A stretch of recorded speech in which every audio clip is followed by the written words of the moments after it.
విజయనగరం జిల్లా బొద్దాం గ్రామంలో నాణేల వినాయకుడు ప్రత్యేక ఆకర్షణగా నిలిచాడు.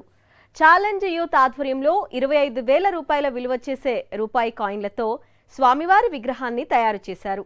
ఈ రూపీ కాయిన్ వినాయకుడిని రూపుదిద్దడానికి 15 రోజుల సమయం పట్టినట్లు నిర్వాహకులు వివరించారు. నిమజ్జనం అనంతరం రూపాయి నాణేలను భక్తులకు పంపిణీ చేస్తామని తెలిపారు.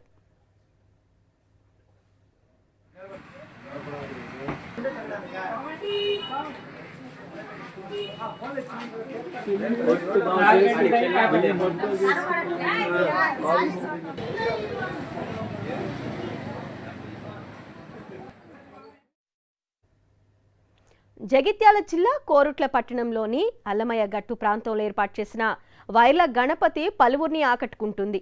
వినాయకుడిని పూర్తిగా వైర్లతోనే రూపొందించి వినాయకుడి చేతిలోని చెంబు సాయంతో శివుడి లింగంపై నీళ్లతో అభిషేకం చేస్తున్నట్లు విగ్రహాన్ని ఏర్పాటు చేశారు. వైర్ల వినాయకుడి వెనుక భాగంలో రూపొందించిన నాగుపాములు విశేషంగా ఆకట్టుకుంటున్నాయి. వినాయకుడికి లైట్లు అమర్చడంతో బొజ్జగణపయ్య కాంతులతో వెలిగిపోతున్నాడు.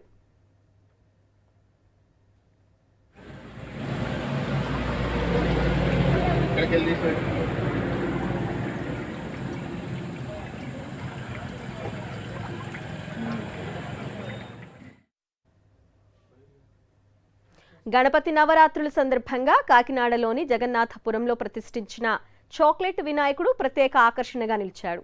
16 అడుగుల ఎత్తున్న ఈ విగ్రహానికి 1000 కేజీల జెమ్స్ను వినియోగించి అందంగా అలంకరించారు. వైవిధ్యంగా ఉన్న ఈ వినాయకుడిని దర్శించుకునేందుకు భక్తులు చిన్నారులు పోటెత్తుతున్నారు. దీనిపై మరింత సమాచారాన్ని మా ప్రతినిధి రాజు అందిస్తారు. చవితి సందర్భంగా గణపతి నవరాత్రులను పురస్కరించుకుని కాకినాడ నగరంలో ఏర్పాటు చేసినటువంటి భారీ వినాయకుని విగ్రహాలు ఎంతగానో ఆకట్టుకుంటున్నాయి. ప్రస్తుతం నేను జగన్నాథపురంలో ఏర్పాటు చేసినటువంటి 16 అడుగుల జెమ్స్ వినాయకుడిని మనం ఇక్కడ చూడవచ్చు. భక్తుల్ని ఎంతగానో ఈ విగ్రహం ఆకట్టుకుంటుంది. దాదాపు 1000 కేజీలతోటి ఈ జెమ్స్ విగ్రహాన్ని తయారు చేయడం జరిగింది. ప్రతి చోట కూడా రకరకాల వివిధ కలర్స్లో ఉన్నటువంటి జెమ్స్ని ఇక్కడ పొందుపరచడం జరిగింది.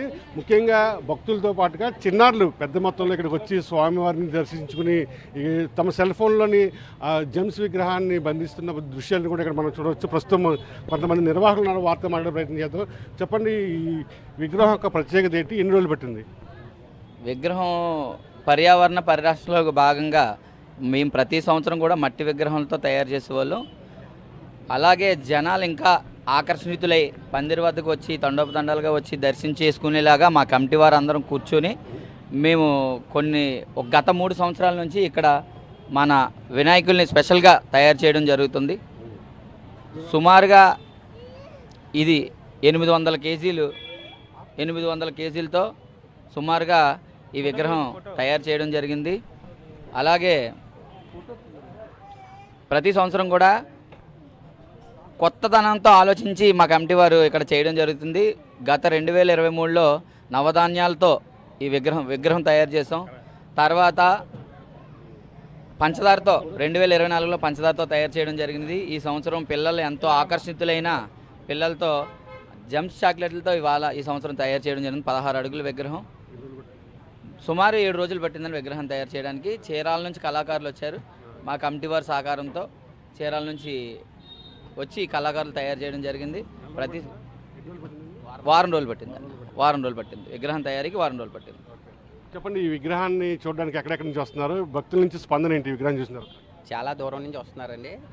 బాగా దాదాపు ఒక 20,000-30,000 మంది దర్శనం చేసుకున్నారు ఈ 4 రోజులను బట్టి. మా అమ్మాయికి అయితే చాలా ఇంట్రెస్ట్ అనమాట. జెమ్స్ వినాయకుడిని ఎప్పుడు చూపిస్తావు అంటే అమలాపురం వెళ్ళి రిటర్న్ వస్తా ఇక్కడ ఆగాం అనమాట అండి. చాలా హ్యాపీగా ఉంది.